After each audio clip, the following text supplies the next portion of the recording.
Bonjour, aujourd'hui je suis en compagnie de Sofiane et de Karl, donc étudiants à l'Engmin, et nous allons parler d'un projet de jeu vidéo qui s'appelle Blink. Bienvenue dans Extra Life.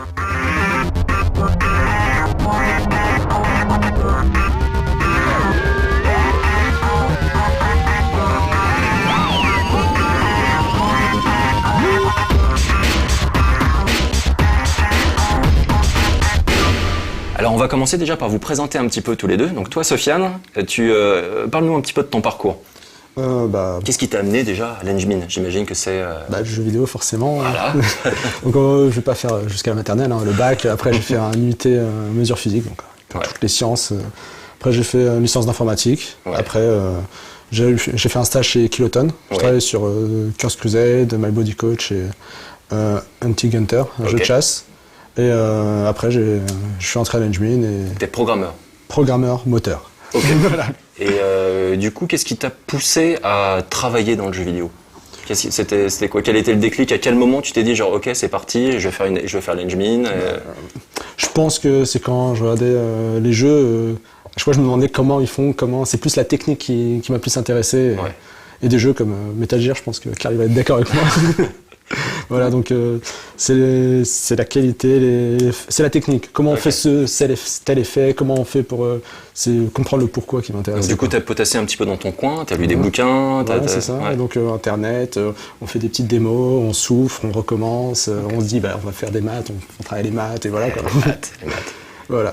Et toi Karl, ton parcours un petit peu? Moi j'ai fait le bac S et j'ai vu que j'avais pas forcément envie de faire une carrière scientifique, donc j'ai embrayé avec une année à l'école supérieure de l'image de Poitiers, donc l'équivalent des beaux-arts, des arts plastiques. Au bout de la première année ça m'a pas plu, donc je suis parti et là j'ai regardé ce qu'il y avait à peu près à Poitiers. Il y avait une licence d'art du spectacle. Alors, art du spectacle c'est de la théorie du cinéma et du théâtre, c'est comme des études littéraires mais au lieu d'étudier des livres on étudie des films et des pièces de théâtre. Et ça m'a plu, donc je suis allé j'ai fini ma licence, j'ai fait une première année de master et là j'ai passé le concours de l'Engmin, une première fois en tant que graphiste, j'ai vu que j'avais pas le niveau, j'ai recommencé en tant que game designer et là je suis rentré. Ok, et donc du coup pour toi également, quel était le déclic? À quel moment tu t'es dit ok, je veux faire du jeu vidéo? J'ai commencé, comme toujours, on a beaucoup joué étant jeune, mais je pense que Metal Gear c'est un bon exemple, mais pas pour les mêmes raisons. C'était pas forcément comment la technique fonctionnait, mais comment il arrivait à créer des émotions qui percent à travers la télé directement pour toucher le joueur, c'est-à-dire percer ce quatrième mur et s'adresser directement au joueur, avoir une relation entre l'homme qui crée la machine à proposer et l'utilisateur qui propose des choses lui en réponse. Donc du coup, votre première machine, c'était la PlayStation ou ça remonte encore un petit peu avant? Moi, j'ai commencé assez tard, donc c'était la Sega Master System 2. Alex Kidd, tout ça, The Ninja, voilà quoi. Sega, j'étais Sega. Et toi? Moi, j'ai hérité de la NES de ma grande sœur. Normal, les game designers en général, c'est Nintendo. Mais en fait, j'ai eu pratiquement que la NES. Après, ça a été très PlayStation 2, PlayStation 3, donc je suis passé Sony, mais j'ai eu une Game Boy. C'était à peu près tout en termes de console. Puis maintenant, je découvre aussi le monde du PC. Et puis, tous les disques en émulation qui permettent d'avoir à peu près, d'avoir une culture assez vaste sur toutes les consoles qu'on n'a pas eues. Bien. Alors, si je vous demande, genre la question un petit peu bateau, quel est votre jeu favori? Si vous deviez en choisir un, deux. Ok, un, Metal Gear. Ok. Deux, je mettrais Gran Turismo. Ah ouais, carrément, ok. Oui. Pour le côté technique, du coup. Côté technique et aussi... parce que je suis bien plein. Voilà, j'aime bien la simulation, donc c'est le côté simulation qui m'intéressait et surtout la technique, c'est impressionnant. Et toi? C'est pour ça qu'on s'est bien rencontrés, je dirais Metal Gear aussi. Ça a été vraiment le déclic qui m'a dit ok, j'ai peut-être envie de faire ce métier-là. Et après il y a plein d'autres jeux, mais je joue à tous les types de jeux, donc il n'y a pas vraiment de top 10. Et toi en termes de game design, donc c'est vraiment Metal Gear qui t'a fait réfléchir et qui t'a donné envie de passer ce cap, quoi. C'est pas... un jeu de plateforme Nintendo. Je suis très orienté jeu solo, ça c'est sûr, que le multijoueur, je m'y suis mis assez tard. Donc j'aime bien cette relation qu'on a entre le joueur teste quelque chose Et ils voient que les game designers ont prévu que j'allais tester ça, et donc il y a une sorte de relation de complicité qui s'instaure alors qu'ils sont pas là, mais qu'ils ont, voilà, à travers l'interaction, c'est ça qui m'intéresse. Ok. Parlez-nous un petit peu maintenant de l'Engmin. Donc vous êtes en 2e année là en ce moment, donc c'est la dernière année. Donc vous travaillez sur un projet qui est votre projet final avant de quitter l'école. Et donc du coup, comment ça s'est passé? Et Sur l'Engmin en général. Ouais. Par exemple, pour rentrer à l'Engmin, il y a le concours, hein, donc c'est par spécialité, les game design. Il y a une partie commune où on doit faire un dossier sur un game design d'un jeu. Ouais. Histoire, gameplay, tout ça. Et après, par spé, les graphistes font un premier concept, les game designers, concept graphique, hein. Les game designers détaillent le gameplay, les procs font un diagramme UML en général et expliquent les côtés techniques. Ouais. Et après, quand on passe la partie dossier, il y a la partie écrite, analyse cinématographique, anglais, culture générale. Okay. Et quand on passe cette partie, après il y a l'entretien technique. Les gars font un test dessin sur place. Les programmeurs entretien technique, des fois on pose des questions techniques, des fois pas, des fois on monte des démos, enfin etc. Okay. Et après quand on passe ça, on rentre à l'Engmin. Bien. Et donc du coup sur la première année, donc vous avez, il y a un projet qui est également fait, qui est un projet plus court, c'est-à-dire c'est une démo ou un proto de 10 minutes et qui n'est pas forcément un jeu vidéo. Vous pouvez nous expliquer un petit peu tout ça? Ouais, c'est que d'abord on a un semestre plutôt de cours, et puis on a 3 mois à la fin où en 3 mois on doit concevoir une interface ludique. Pas forcément ludique, une interface interactive, quelque chose d'interactif. Qui soit expérimentable en 10 minutes par n'importe quel utilisateur. Okay. Donc c'est ça donc on peut expérimenter à peu près tout ce qu'on veut. Il y a des choses qui sont pas de l'ordre du jeu vidéo, il y a des jeux de plateau, il y a des expériences artistiques, visuelles, sonores, mais il y a surtout des jeux évidemment parce qu'on est passionné par ça. Okay. Voilà.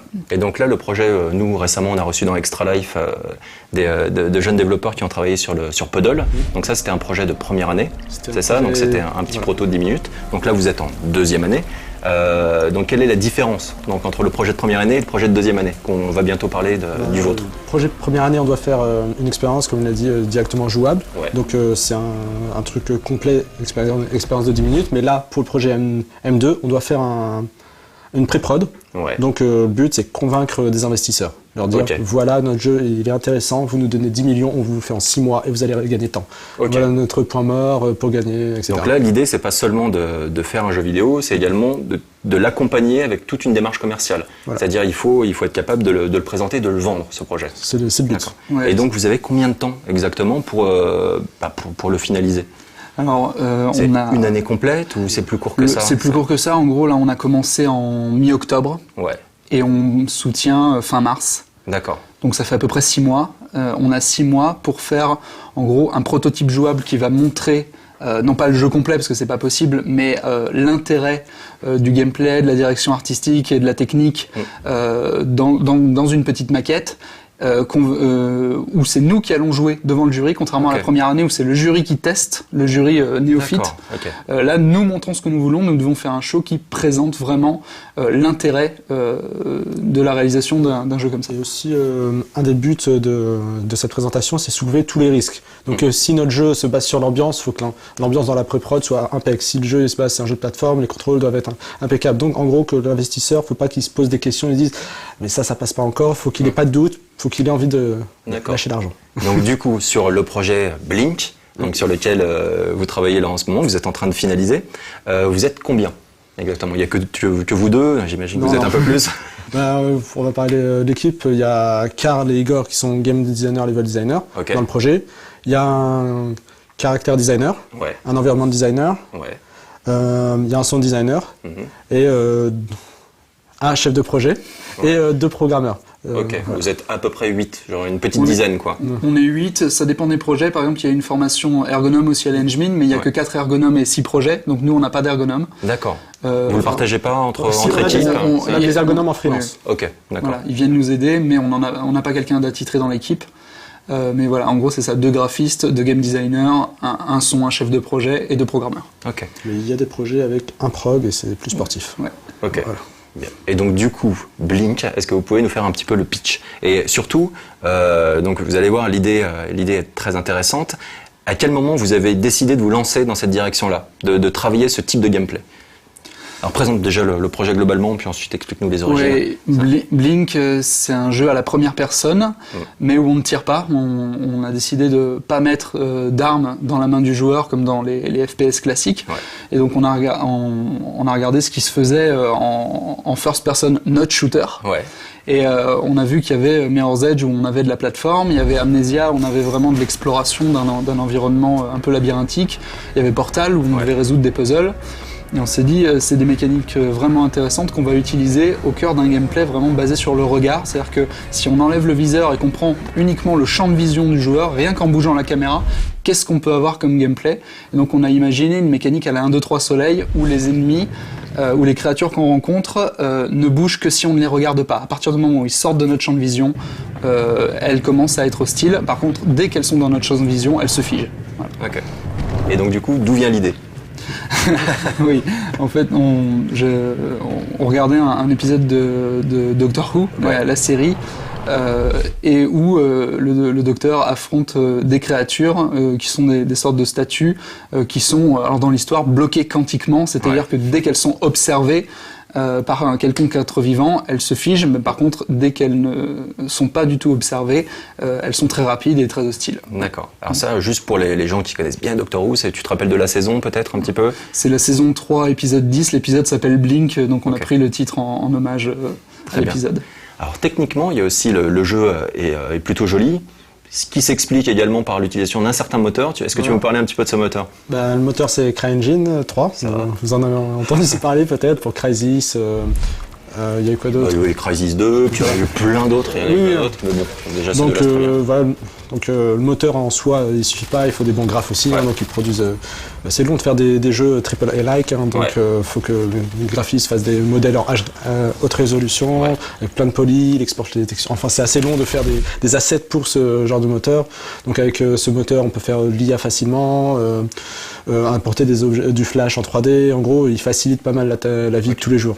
Et c'est chaud quand même, parce que du coup, est-ce que c'est un moteur que tu as eu l'occasion d'expérimenter en première année? Ou alors c'est sur le projet Blink, que tu as dû tout prendre à zéro, quoi, genre paf, un moteur, vas-y, démarre-toi avec. C'est ça, on a pris un moteur, on a dit, on veut celui-là, on a regardé, on a fait des tests de faisabilité avant quand même, parce que pendant qu'il y avait une réflexion de game design, tout le monde travaillait en parallèle, des recherches graphiques, nous on faisait les recherches techniques, les choix du moteur, et là on a fait des tests, oui, c'est faisable. Vous aviez le choix entre quel moteur exactement?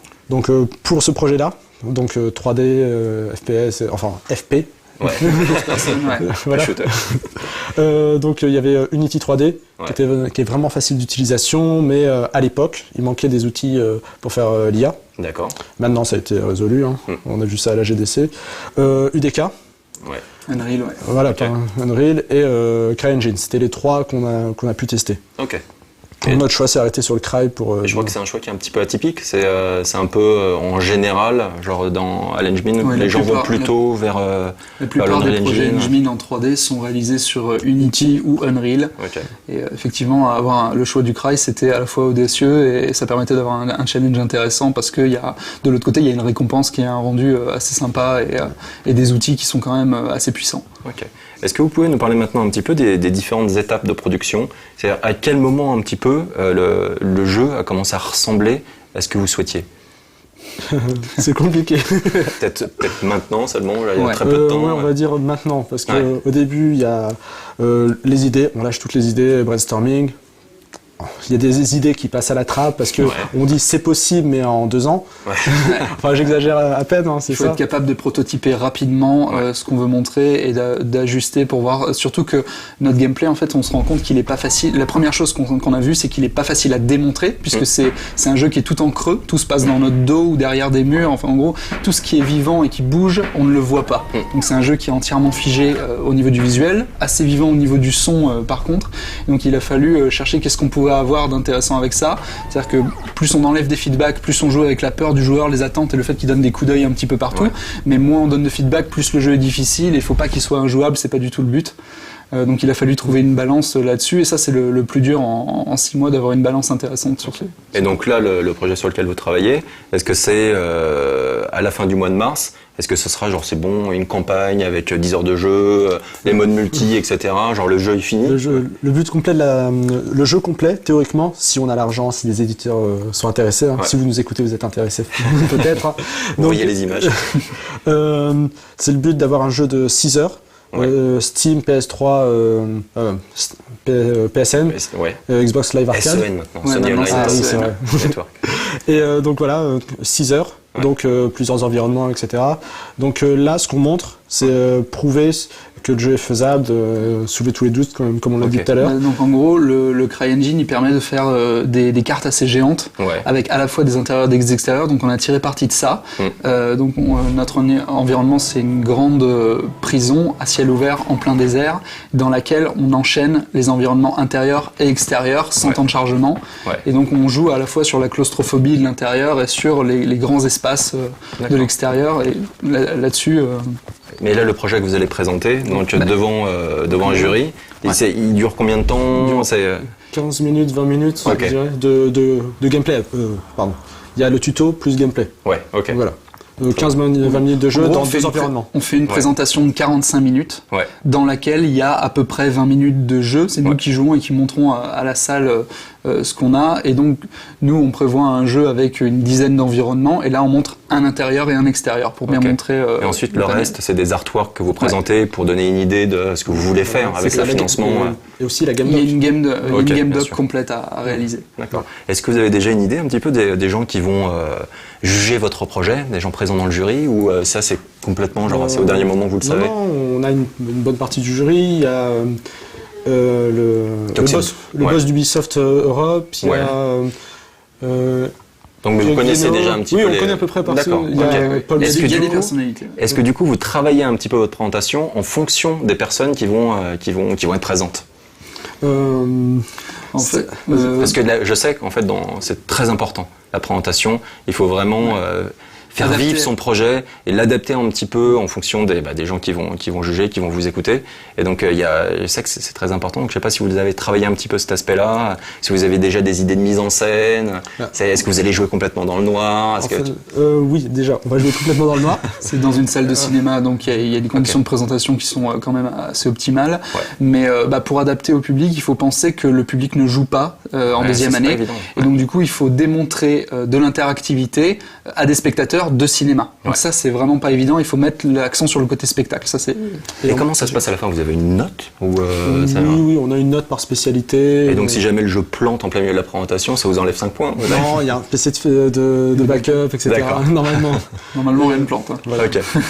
Et le jury, on a plusieurs milestones dans la pour le projet. Donc on a eu quelques retours du jury, donc on sait à quoi ils s'attendaient, on sait quoi répondre. Donc maintenant on est à peu près rodé pour répondre aux questions, mais on sait jamais.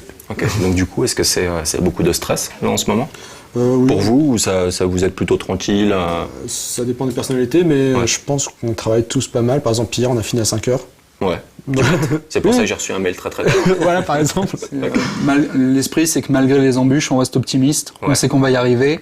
On s'est fixé des objectifs. On est bien parti pour les atteindre.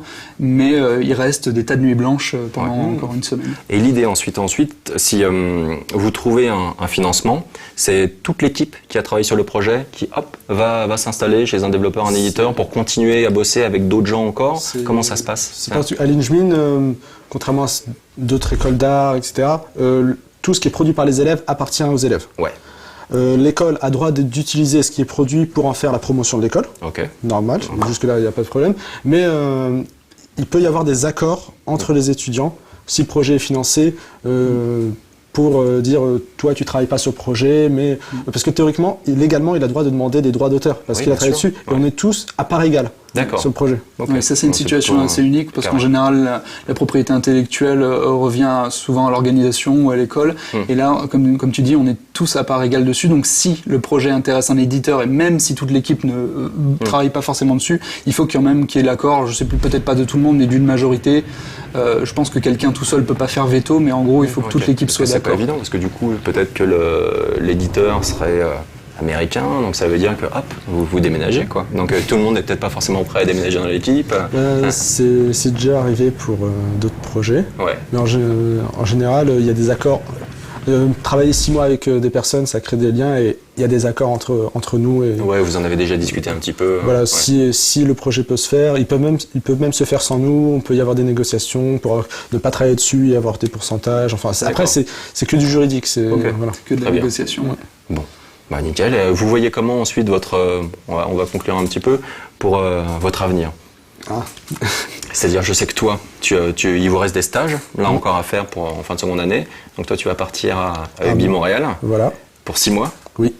Donc, tu cherches en ce moment un stage, donc tu es un petit peu en retard parce que tu as investi beaucoup de ton temps sur Blink. J'ai beaucoup pris de temps sur le projet, donc du coup j'ai pas trouvé de stage, mais je suis confiant. C'est vrai que par exemple lui il part au Canada, la plupart des gens de l'école sont pas intimidés par le fait de partir à l'étranger, surtout si c'est pour des studios prestigieux. Moi je cherche par exemple en Europe, donc toute l'Europe, parce qu'on peut y voyager facilement et que il y a quand même énormément de studios en Europe, notamment en Angleterre, en Allemagne. Ouais, carrément. Et du coup, Blink, donc si vous continuez à travailler dessus en ayant les financements, ce sera pas avant 6 mois, au final. Oui. Ce sera après le stage. Oui. D'accord. Le stage est là pour clôturer les études de management. On est obligé d'avoir un stage pour valider notre diplôme. Ok. Et d'ailleurs, je crois que tu avais un petit message à faire passer, donc pour recherche de stagiaires, je crois. Oui, s'il y a des gens qui cherchent des studios, cherchent des gens compétents, l'Engmin est ouverte et il y a encore quelques personnes qui n'ont pas encore de stage. Ok, très bien. Le message est passé. Merci beaucoup de nous avoir présenté le projet. Franchement, c'est assez étonnant. On sent tout le potentiel de l'idée est bonne. Cette mécanique de jeu basée sur l'invisible au final, on ne voit pas le danger. Je trouve ça très intéressant et c'est très stressant. Moi j'ai essayé un petit peu le jeu, j'étais un peu stressé et donc je pense qu'il y a vraiment matière à faire quelque chose. Donc bravo. Merci. Et puis bonne continuation à vous et on se retrouve très bientôt pour un prochain Extra Life.